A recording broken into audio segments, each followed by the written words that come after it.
আসসালামু আলাইকুম ওয়া রাহমাতুল্লাহি ওয়া বারাকাতুহু। নাহমাদুল্লাহ সুবহানাহু ওয়া তাআলা ওয়া নুসাল্লি ওয়া নুসাল্লিমু আলা রাসূলিহিল আমিন মুহাম্মদ ইবনে আবদুল্লাহ ওয়া আলা আলিহি ওয়া আসহাবিহি আজমাইন। আম্মা বাদ। সম্মানিত দর্শক, আমরা আলোচনা করছি সুন্নাতের আলোকে সুস্থতা ও অসুস্থতা। এ প্রসঙ্গে আমরা আলোচনা করছিলাম মানসিক সুস্থতা সংরক্ষণের জন্য সুন্নাত কী নির্দেশ দিয়েছে।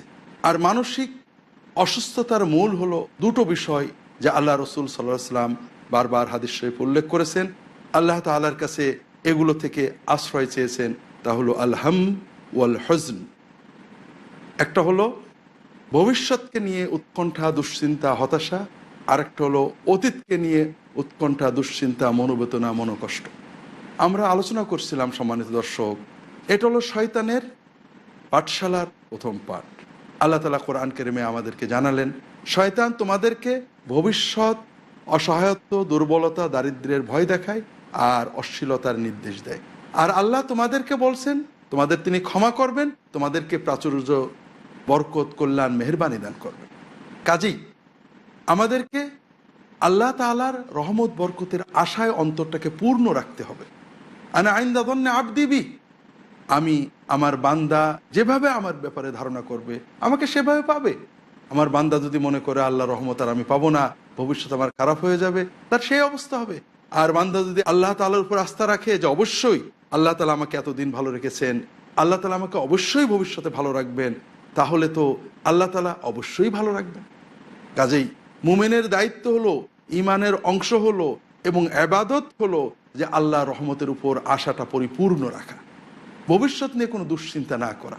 ভবিষ্যৎটা আমরা কিছুই জানি না, ভালো অথবা মন্দ, আমরা যত দুশ্চিন্তাই করি না কেন, ভবিষ্যৎ যেটা হবে সেটা হবেই। আমরা ভালো চিন্তা করলে সওয়াব হবে, আল্লাহ রহমতের আশা থাকলে মন ভালো থাকবে, আল্লাহ বরকত দেবেন। খারাপের আশা করলে কষ্ট লাগবে, কিন্তু কোনো লাভ হবে না। আর এজন্যই তো আমরা দেখেছি আল্লাহ রসুল সাল্লাল্লাহু আলাইহি ওয়াসাল্লাম বলেছেন, মান আসবাহা মুআফান ফি জাসাদিহি ওয়া আমিনান ফি সিরবিহি ওয়া ইনদাহু কুতু ইয়াউমিহি ফাকান্নামা হাইজাত লাহু দুনিয়া বিহাযাফিরিহা।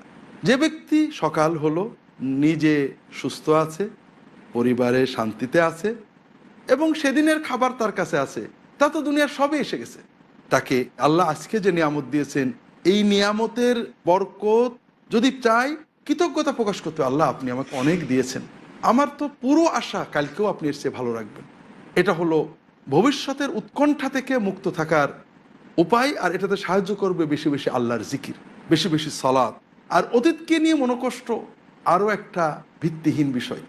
কীভাবে অতীতকে নিয়ে মনোকষ্ট করে, অমুক আমার সাথে খারাপ ব্যবহার করেছিল, অমুক এটা করেছিল, অমুক দিনে এটা করেছিলাম, অমুকটা আমি পাইনি, অমুকটা আমি চেয়েছিলাম।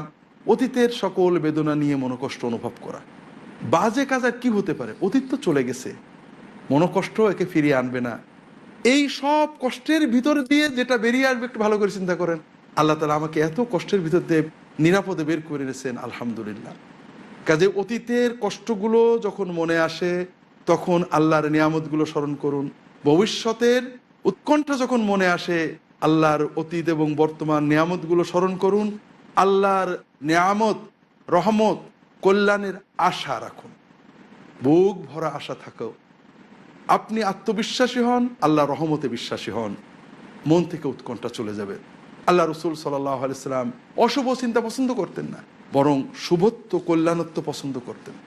আল্লাহ কোরআন কারীমে বলেছেন, নিশ্চয় কষ্টের সাথে শান্তি আছে, কষ্টের সাথে শান্তি আছে। এটাকে মনে রাখতে হবে আমাদের। আমরা অনেক সময় এটা একটা শিরিক বা শিরক মূলক অনুভূতি, যে আমরা সকালবেলায় বা প্রথমে যাত্রাপথে প্রথমবারে কোনো খারাপ হলে চিন্তা করি বোধহয় সবই খারাপ হয়ে যাবে, প্রথমেই খারাপ মানে সবই খারাপ। এটা শিরকি কথা। কোনো কর্ম থেকে খারাপ চেতনা নেওয়া, খারাপ ফলাফল নির্ধারণ করা, তাশাউম রাসূলুল্লাহ সাল্লাল্লাহু আলাইহি ওয়াসাল্লাম নিষেধ করেছেন। আর ভাগ্য, ভবিষ্যৎ, ভালো মন্দ নির্ধারণের চেষ্টা করা রাসূলুল্লাহ সাল্লাল্লাহু আলাইহি ওয়াসাল্লাম কুফরি, শিরক বলে গণ্য করেছেন। শুভ অশুভ চিন্তা করা, যেটা অশুভ হবে এই ধরনের চিন্তা করা শিরক বলে গণ্য করেছেন।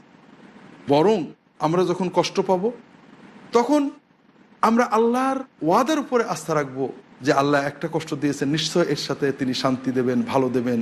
আল্লাহ তো বলেছেন আল উসরি ইউসরান, কষ্ট হলে তার সাথে একটা ভালো আছে। কাজেই আমরা সবসময় আল্লাহর রহমতের আশা রাখবো, আল্লাহর ওয়াদায় বিশ্বাস করব, শয়তানের পাঠশালার পাঠ থেকে দূরে থাকব, আর আল্লাহ তাআলার জিকির বেশি করব। এটা হলো আমাদের মানসিক সুস্থতার মূল ভিত্তি হিসেবে আল্লাহ রসুল সাল্লাল্লাহু আলাইহি ওয়াসাল্লাম এবং কোরআন কারীমে আল্লাহ তাআলা আমাদেরকে শিখিয়ে দিয়েছেন।